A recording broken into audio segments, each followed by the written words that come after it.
Welcome to the 2025 Deer Tour. As we kick off a new season, all we can say is hang on, as it's been by far the wildest, most action-packed opening week we've ever had. Well, here we go, kicking off the 2025 Deer Tour. It's going to be a busy start to the season.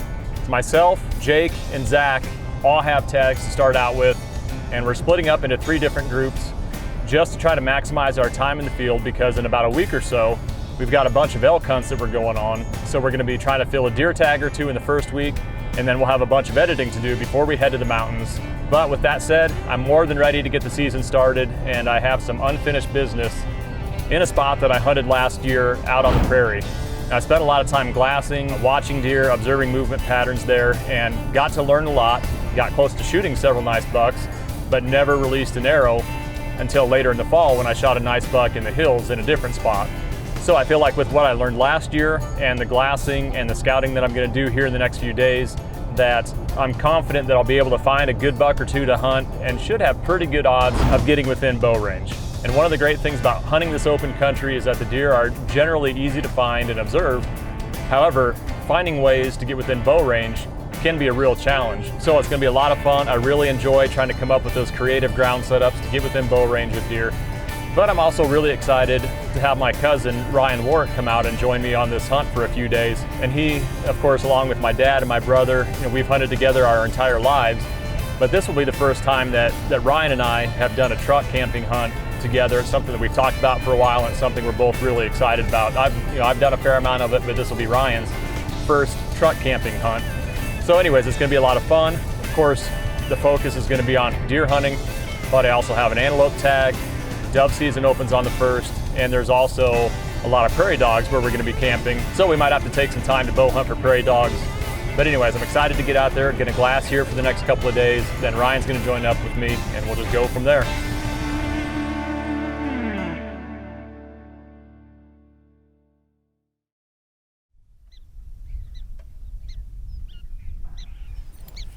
All right, it is midday right now, and I'm fixing to do a little prairie dog hunting here. Got a prairie dog that's actually close to camp right here that just popped up out of his hole, and he's right in line with the fence line to where I can sneak down that fence line and get closer to him.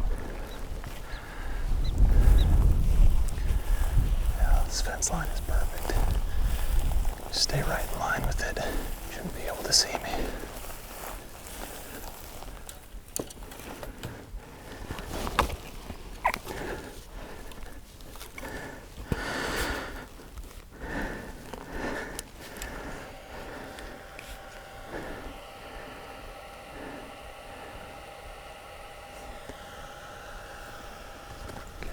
Framed up at the high speed.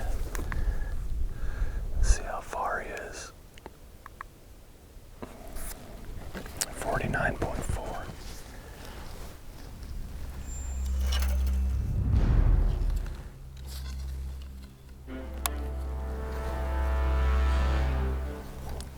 Let's go with 50. Half step back. Got one little twig in front of him, but not bad. It's just right in front of him.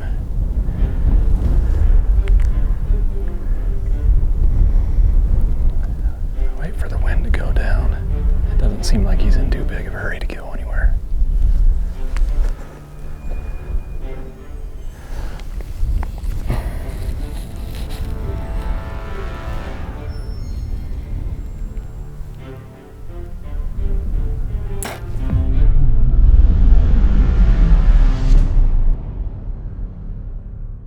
Got him. And he's down. Went maybe 10 yards. Oh.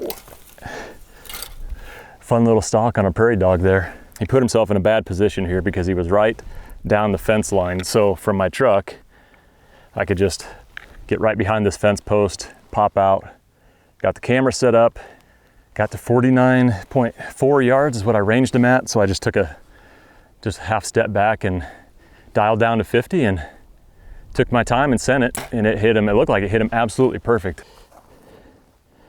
Look back on the high speed camera here. Yeah, he might have been a touch out of focus. That's the only bad thing. There, oh, yep, there it was. Dropped it in. Yep, perfect. Right through the chest cavity. There's blood right there on the fence post. See if, I have to look for that arrow here in a second, but I'll go check the prairie dog out. Oh yeah, blood right there. Blood right there, yep. That's always good practice, blood trailing too. Finding blood in this dry grass isn't exactly easy, but bleeding pretty good. And there he is right there. Yep. Perfect shot, right through the heart and lungs. I mean, that shot was right in the vital V. I mean, just perfect. Pretty good start to the hunt here. Got a prairie dog down.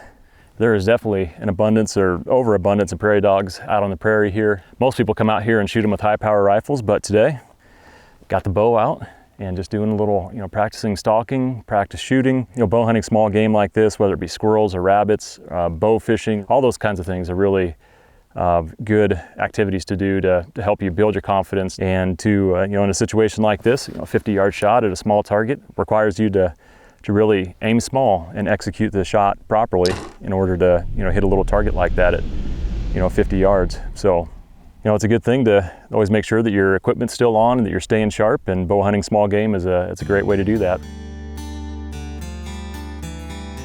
Later that afternoon, my cousin Ryan joined up with me. We got camp set up, shot our bows, and over the course of the next couple of days, we split up and glassed as much country as we possibly could.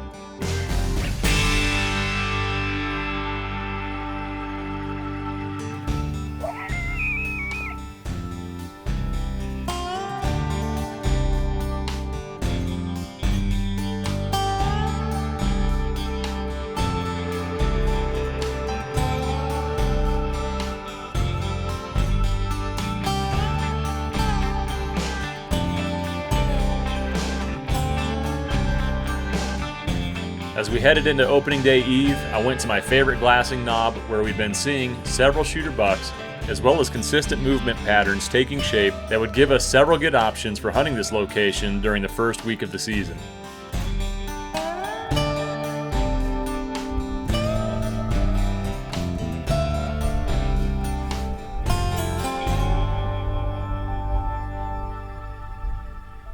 There we go. Buck just stood up from us underneath this Russian olive over here.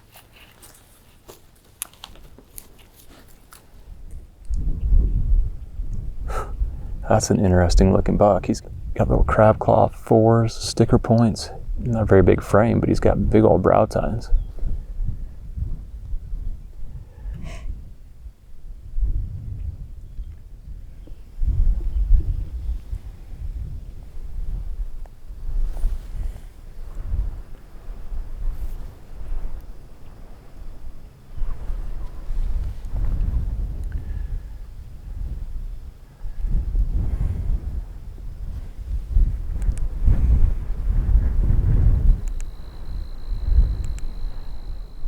Just starting to get up and move out of the cattails. There's another deer. Don't want to fawn. Good start to the evening. Yeah, they're coming out of the woodwork now. There he is.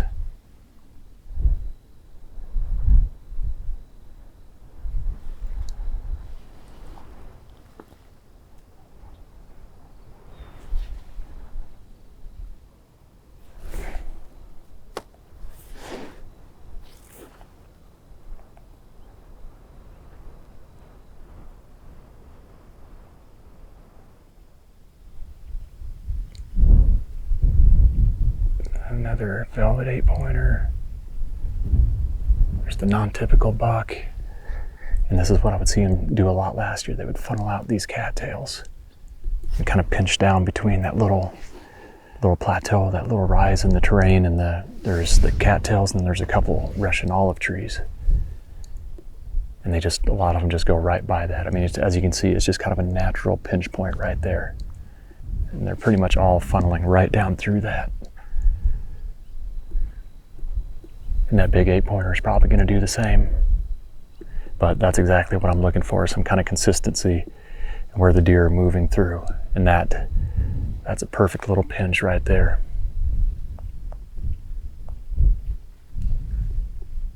Where they're all funneling down. And of course the question becomes, how do you hunt it with all these deer in here? Being able to get tucked into cover somewhere where you're not going to get picked off by, the potential handful of, maybe even a bunch of non-target deer that come by before, this bigger velvet 8-pointer here. This he looks like this is the oldest buck that I've seen back in here. He looks like a mature, bigger bodied deer, and he's just slowly working his way out, whereas all the other deer have kind of quickly, moved out of the bedding area and are heading out to the fields now. He's just slowly taking his time, browsing.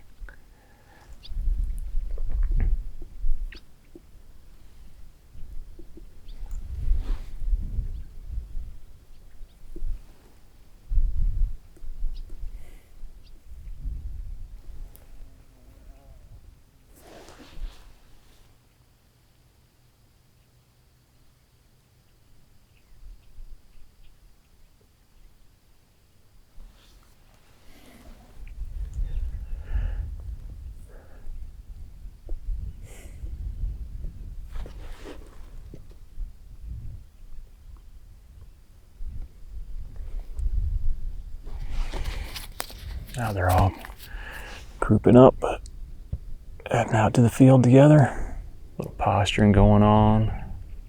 Yep. Starting to sort things out.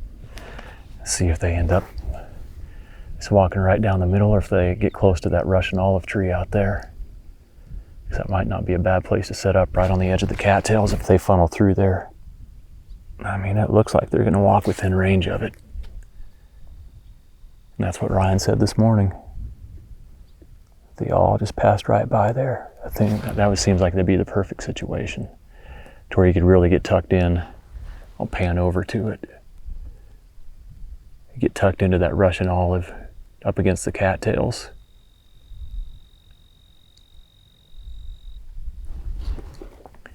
Be well hidden there and have probably less risk. Yep, they got to be walking within bow range of it. That could very well be the best way to go about hunting this spot, at least right now. The fact that Ryan saw those deer go by there this morning, looks like they're all funneling right past it this evening.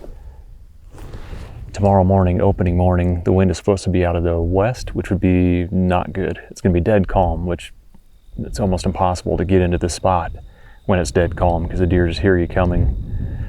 And they spook, and they take all the other deer with them, and it just really ruins things fast. So I think the strategy is going to be, at least for the first day, probably glassing from this spot again in the morning, depending on what the wind is doing, and just see, what deer come back in here. And if there's any kind of shooter bucks that come back in here, then probably hunting up under that Russian olive in the evening tomorrow, because these deer are making it, it's still light out. They're making it by there with plenty of time.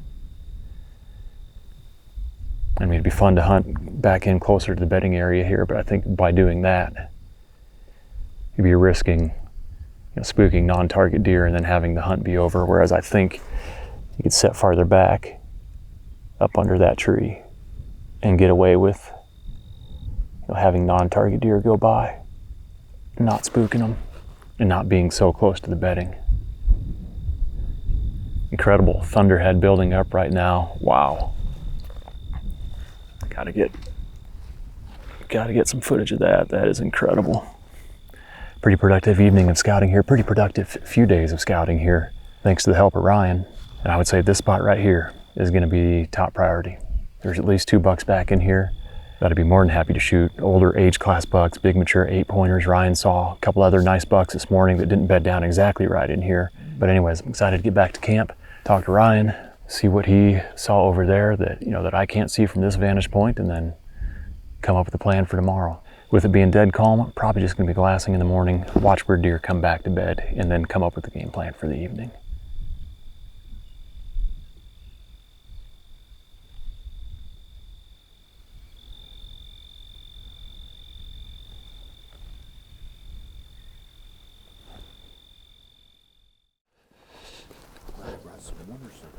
It's a little chilly this morning, that's for sure. Chilly and a little foggy. Might have a hard time seeing anything in this fog. Did it turn out?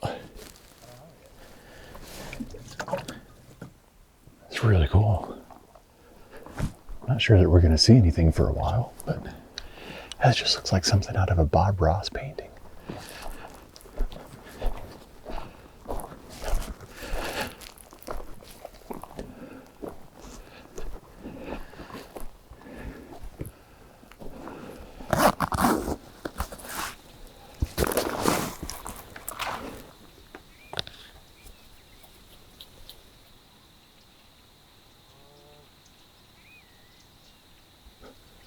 Just slightly less than ideal glassing conditions. This is some of the thickest fog I've ever seen. It's really beautiful and it's gonna be really cool when the sun comes up, but it kind of affects the strategy a little bit. But there's not much of anything you can do right now. Like even if you were down in the bottom set up, you wouldn't hardly be able to see anything. Yeah. Well, I know there's deer out there somewhere. I bet there's some pretty nice bucks that we could be seeing right now. Last year there was a porcupine that would come up on this ridge a lot. I saw him 3 or 4 times. Yep. But they make a weird sound. It sounds like a baby crying. I kept hearing it. It's like, what in the world is that? And then sure enough, here comes a porcupine. I wouldn't really think if I'm living out here, but there was at least one. Dove season. Yeah, I totally forgot it's dove season. Oh yeah, I have no idea. Dove would have to be right on top of them. Yeah, that might mess things up for this evening too, if they're up there hunting.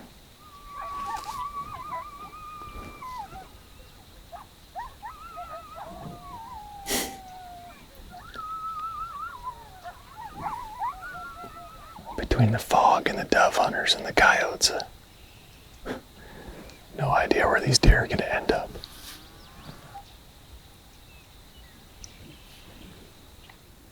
Just starting to see a little bit down there. So might actually get to see some deer this morning.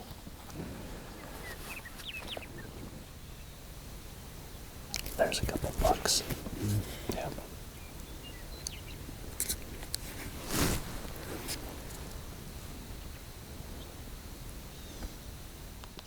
This is supposed to get up to like 90. Yeah, it's supposed to be mid-80s today, 90 tomorrow. But then cool down after that. I'd probably still get down to that tree and get it figured out. If anything, just kind of get a blind set up in there. And I'm sure, if I didn't get one there tonight, I'm sure I'd be hunting it again. I mean, if you want to head back to camp, feel free. I'll stick it out a little longer. But I'm guessing this fog and this mist is just gonna get socked in here for a while. Sounds good. Go find a big mule deer, why don't you?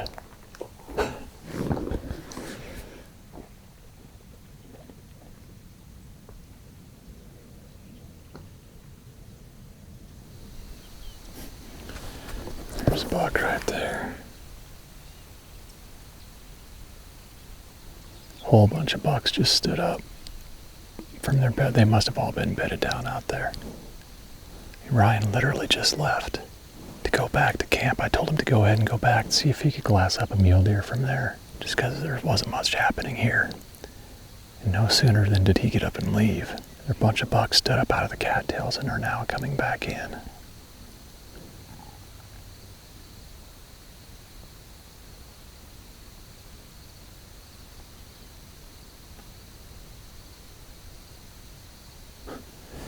That's awesome. These bucks in the fog like this. There's a couple of tall rack bucks bringing up the rear.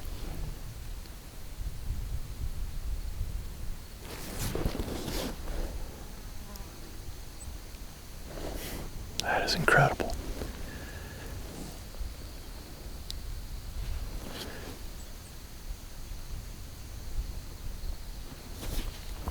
Let's be browsing on that Russian olive.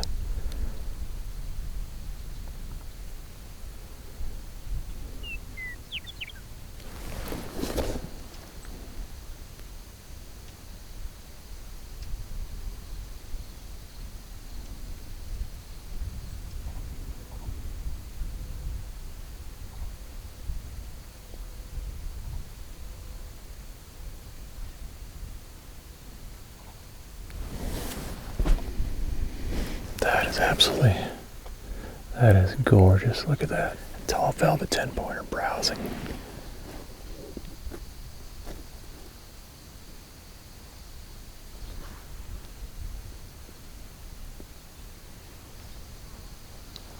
That is so cool.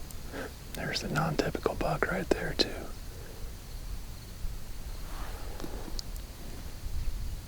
Brow tines on that buck are wild. He's a young deer too. Oh my gosh, look at this.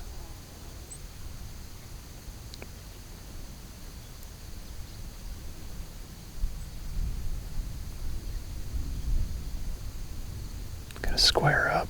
Yep.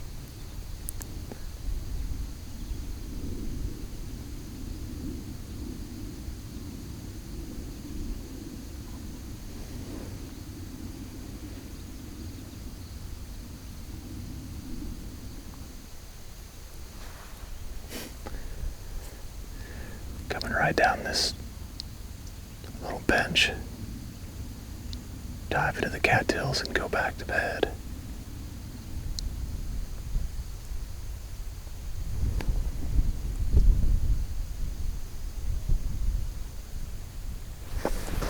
It's about half and half right now, in velvet, out of velvet. What a show.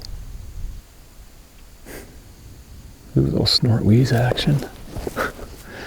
Got his hair on his back standing up.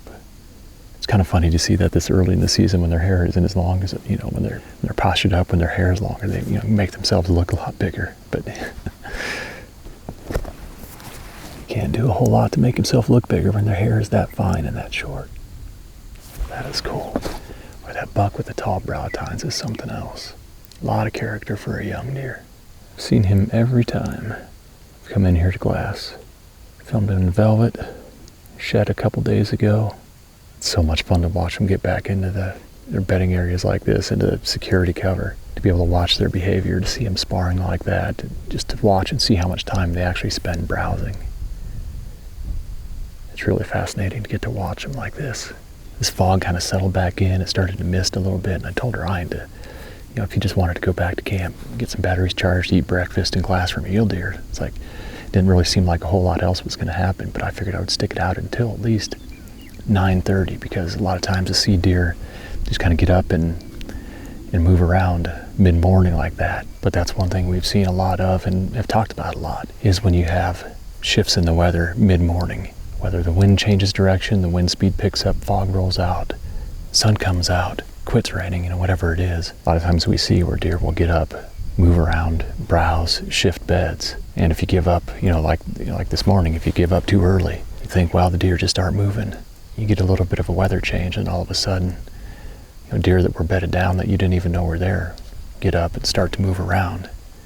And you can either miss out on opportunities or miss out on intel if you just give up a little bit too early. Ted and I did the same thing last year where we were glassing. We saw a whole bunch of deer, and then things kind of started to die down, and then about 9:30, there was another flurry of deer activity. The biggest buck we saw all morning came back in and bedded down right below us. So that's what I was hoping for this morning, is to come in here, glass, make sure there was a shooter in here, bedded back in here this morning, and then this evening I'll go set up. I don't think the wind isn't going to work to set up close to where these bucks are bedding here. I'll be able to set up farther back, up under that Russian olive tree, kind of out in the middle of that slough, a couple 100 yards away where I saw those deer funnel around last night. Off to a great start here, opening morning of deer season. Got a bunch of bucks back in this bedding area, and one in particular, this tall 10-pointer that I would like to shoot. See anything more? Yeah. They all start pouring in. As soon as you left. They come Back right in by there. that willow. Oh yeah, they all fed on it. Yeah, the two trees right there, they all walked right by them. Did they walk by the one we were going to sit by tonight? Oh no, they were all bedded out in the cattails. Oh. Like they had been bedded out there all morning long. Well, I kind of wondered that. You probably weren't even out of sight yet. And I looked out there and they were starting to stand up and browse around, and then got up and came back and bedded in their usual spot. But there's a tall 10-pointer that's still in velvet that I would definitely shoot.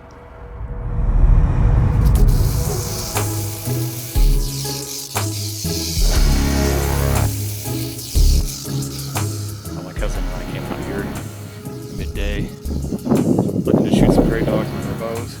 sneaking up over a hill and found myself a rattlesnake down in a prairie dog burrow.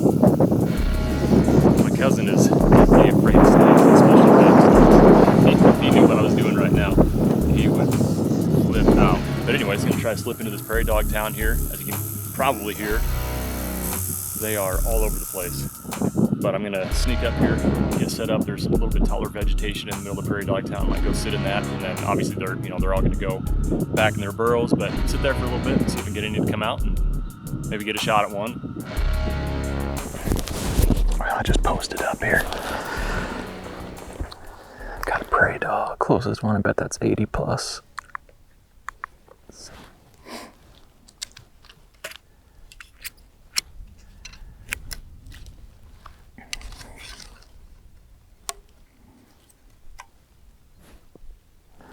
Just kind of stay hunkered down here. See if I can get one to pop up a little bit closer. When they're keyed up like this, especially, they're just not there when your arrow gets there. Ryan shot at the camp prairie dog 3 times now, and the prairie dog was out of the way before the arrow got there. But just as soon as that bow goes off, they're starting to move. So, an 80-yard bomb. I doubt it's going to be there by the time the arrow gets there, but starting to get a few of them pop back up here.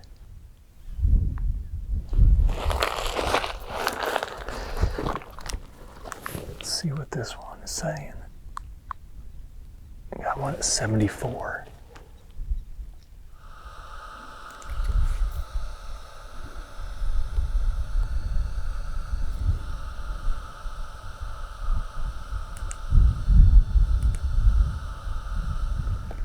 Gonna give it a try.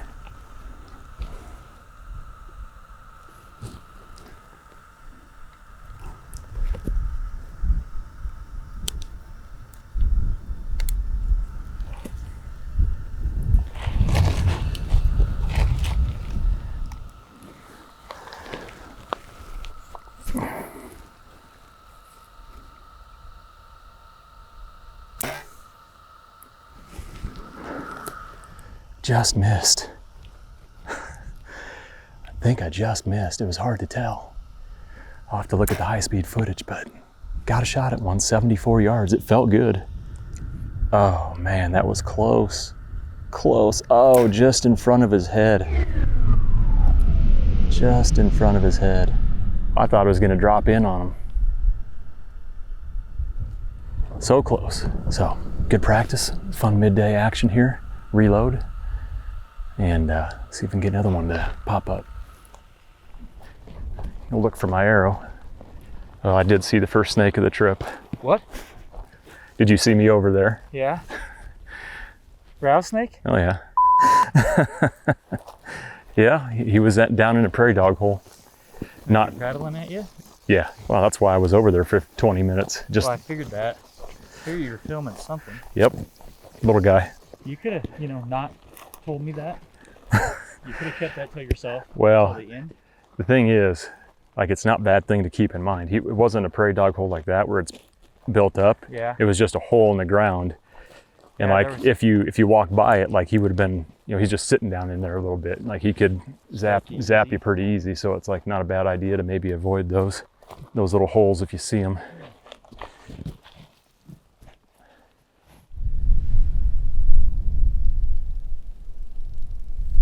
3:48, my plan is to be ready to go by 4.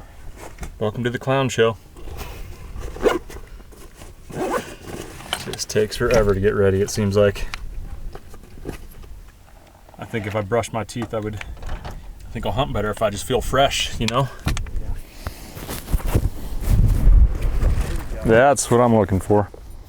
That little tornado would follow us wherever we go, cover our tracks.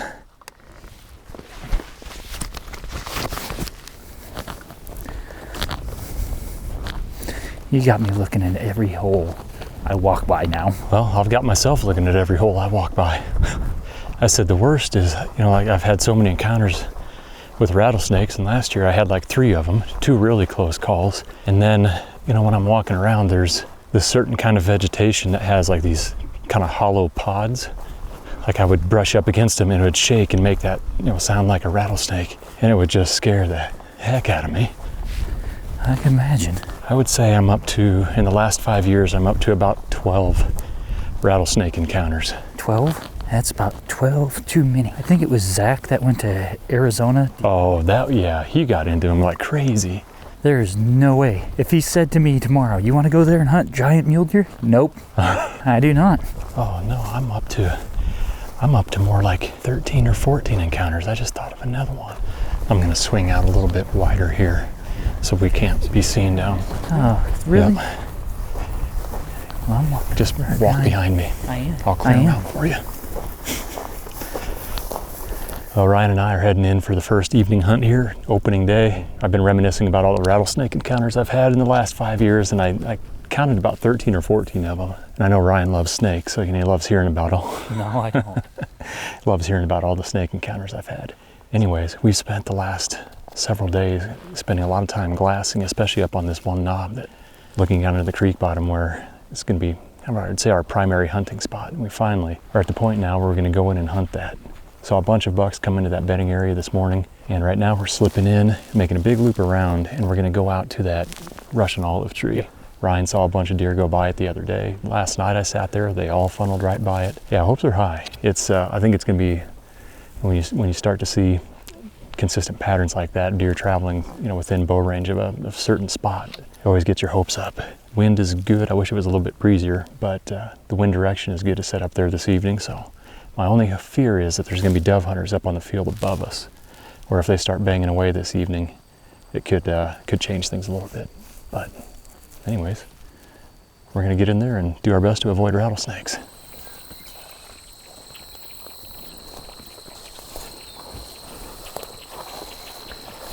I'll just go across with the waders, and then you just wad them up and throw them back to you. Oh yeah. Yep, phones need to go in the chest pack.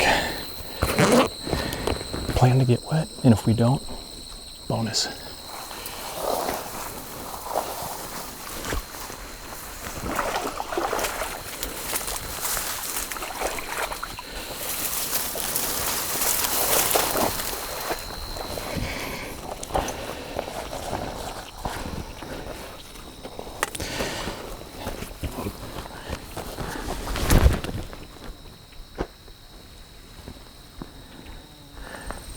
Just made it across. There's a channel in the middle of the cattails. It's really deep. Otherwise, it's not bad. About 50 yards away from the Russian olive tree that we're going to set up under. Did you fill them? No. Oh. Just got a little water now. Okay, good. I couldn't tell. I thought maybe you just filled them. No. All right.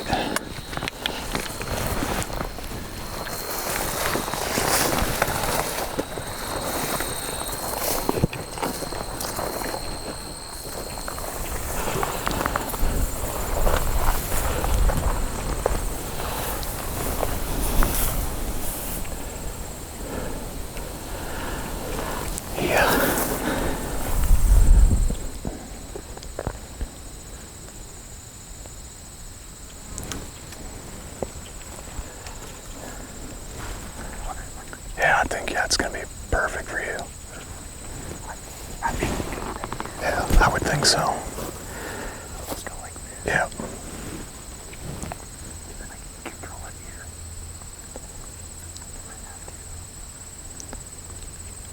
Yeah, this is a kill spot right here. This worked out perfectly. Just need them to do what they've done the past couple days. Because we'd have to haul it out in pieces. Oh yeah, we'd quarter it. I quartered that mule deer I shot last year. I quartered and hauled it all out myself. Yeah. One trip. Oh, one trip. Yep. Oh, then I'm not worried about it. No, it wouldn't be a big deal at all.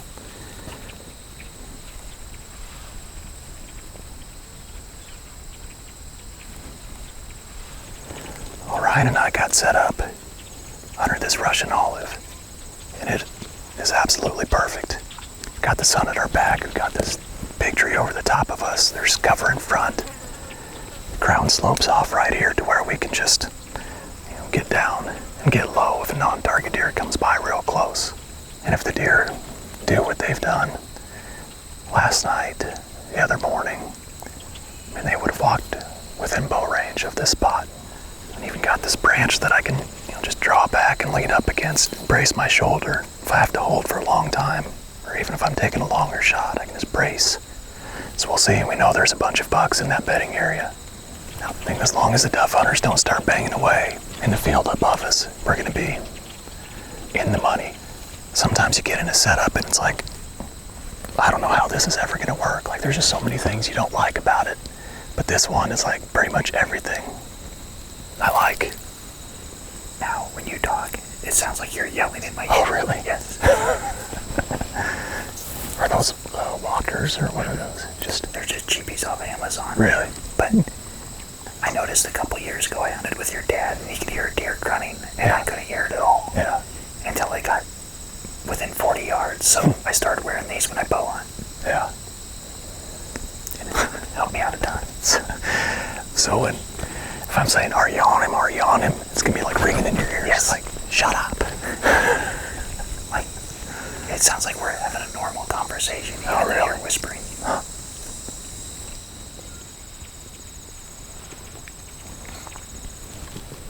I hear something in the water.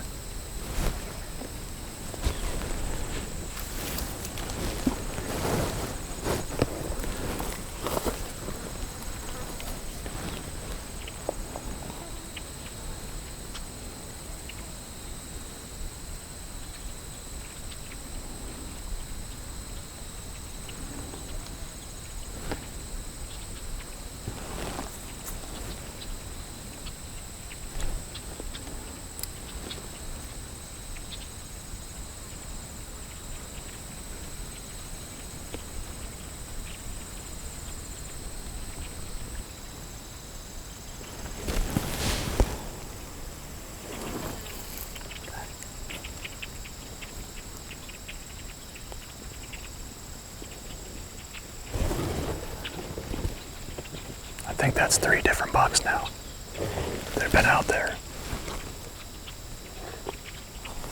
Makes you wonder what else is bedded out there that we didn't know about.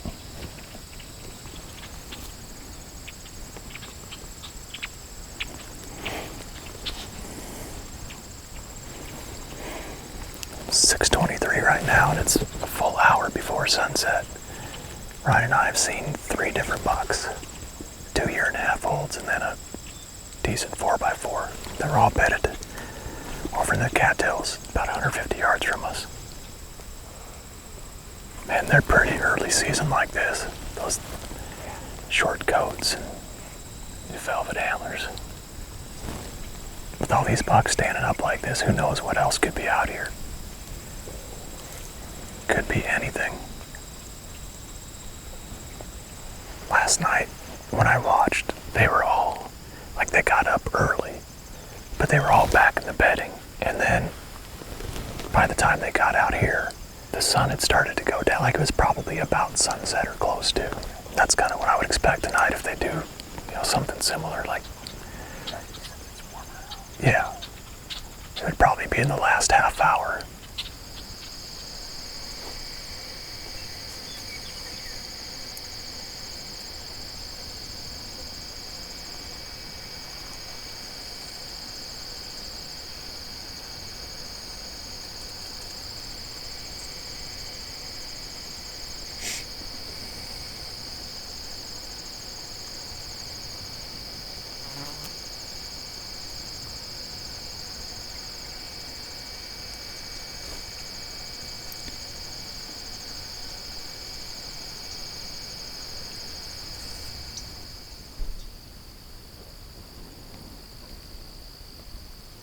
Looking back like something spooked him.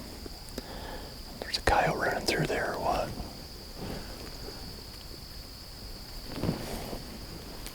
But that may affect things.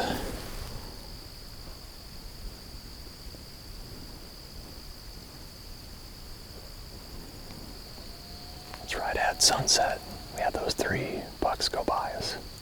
We saw another small buck and a doe and a fawn that acted like they got spooked out of the bedding area. Looking back, I don't know if there's a coyote prowling around back in there or what, but there's coyotes that are just starting to open up all around us right now. There's a deer up on that, by that cottonwood tree. Doe. So anyways, we're hoping in the last 30 minutes here that these deer, at least that tall 10-pointer, comes out of that bedding area and passes through here. He came through about this time last night, or maybe a little bit before. But it was 7-8 degrees warmer today. And also that some of those deer that started coming out of the bedding area act like maybe they had been spooked. So not sure if we're going to get them to come out in time or not. Or if they're even going to come out this way for that matter. But we'll see. Still got close to 30 minutes left. That's a lot of time. We can cover a lot of ground quickly.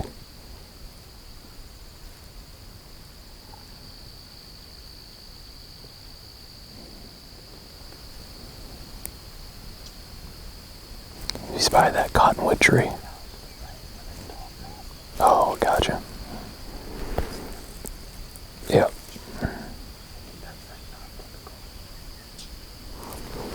The big brow tine buck.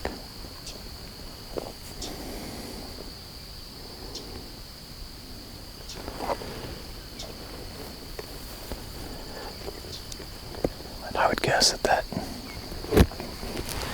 most of those deer are moving together. Probably just going to be all filtering out here shortly. Now the question is, will they make it in time?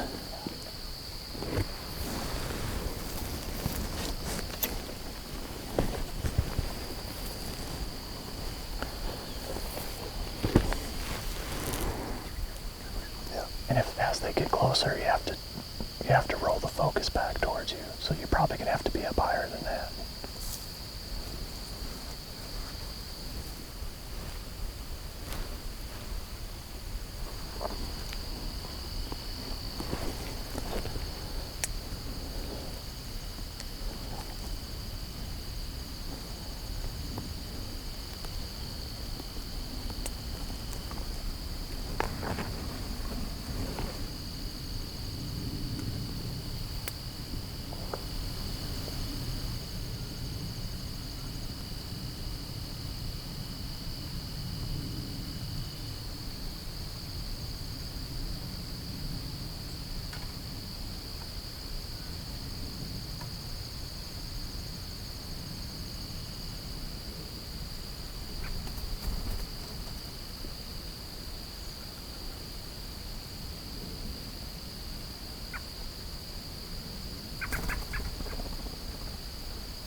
Scroll that little wheel up.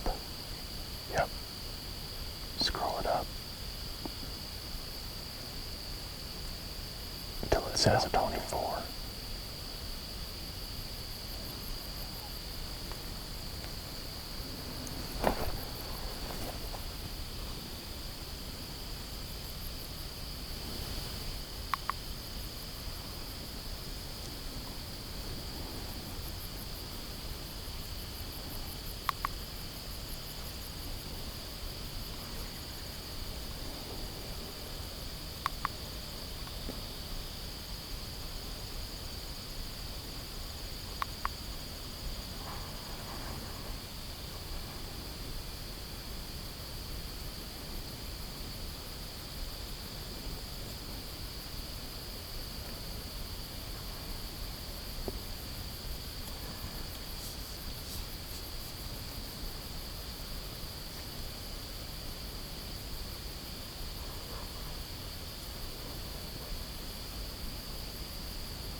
ones at least.